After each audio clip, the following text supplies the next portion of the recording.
Good morning! To this video, day, gagawa ako ng biko sa langis, day. Hindi biko sa latik, day. Kung may bata kayong naririnig, day, yung batang hindi masupil, day.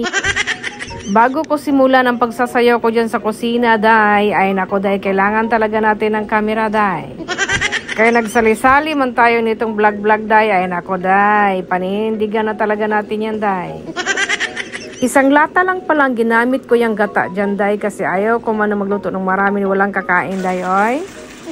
Palalabasin lang natin yung langis ng gata, day. Alam naman natin, pag naglangis talaga tayo o nagpalabas ng langis na galing sa gata, day, ay medyo kumakain talaga siya ng oras, day. Ano? Ang tinuro ng mama ko doon, day, ay wag daw talagang iwanan or wag tigilan sa pag-ukay-ukay ba, day, o sa pag, ano ba, day, sa paghalo-halo. Pero ang ginawa ko na dito, day, ay hindi ko na talaga yan hinalo-halo, day. Oy, hahaluin ko lang siya ng paminsan-minsan, day, kasi kung haluin ko siya ng haluin, day, masakit naman talaga sa mga kamay, day. Oy, kapag ganito na yung color niya, day, ibig sabihin, day, hindi pa yan okay. May ilalabas pa siyang langis, day, kasi puti pa siya. Kahit ganito na medyo brown na brown pa rin, day, hindi pa rin siya okay, day. Kailangan brown na brown talaga siya. Dahil may ilalabas pa yung langis.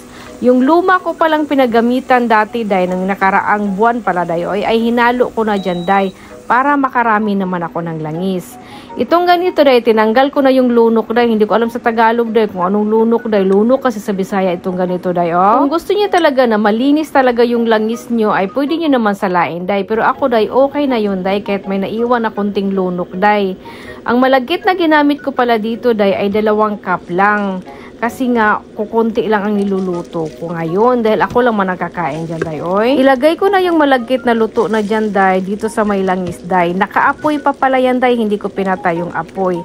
Pagkatapos ko ilagay ng lahat, 2 cups lang yan, day, ha. Take note nyo yan. Pagkatapos naglagay ako ng asukal na muscovado, day. Hindi yung brown sugar, yung asukal talaga na muscovado.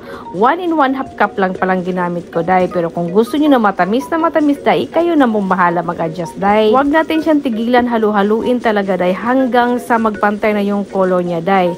Pero kahit magpantay pa yung color niya, day, huwag nyo pa rin siyang tigilan, maghalo-halo, day.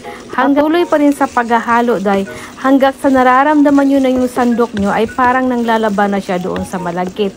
Ibig sabihin yun ay nahalo na talaga siya lahat. Ilipat ko lang siya sa lagayan, day, at lalagyan ko siya ng kunting lunok ba, day, ba? Hindi ko ilalagay yung lahat, day. Tinapon ko nga yung iba, day, kasi nga marami nga yung lunok, day.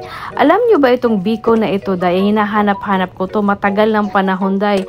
Kasi nga, day, ito yung lasa na biko na natitikman ko noon nung maliit pa talaga ako, day.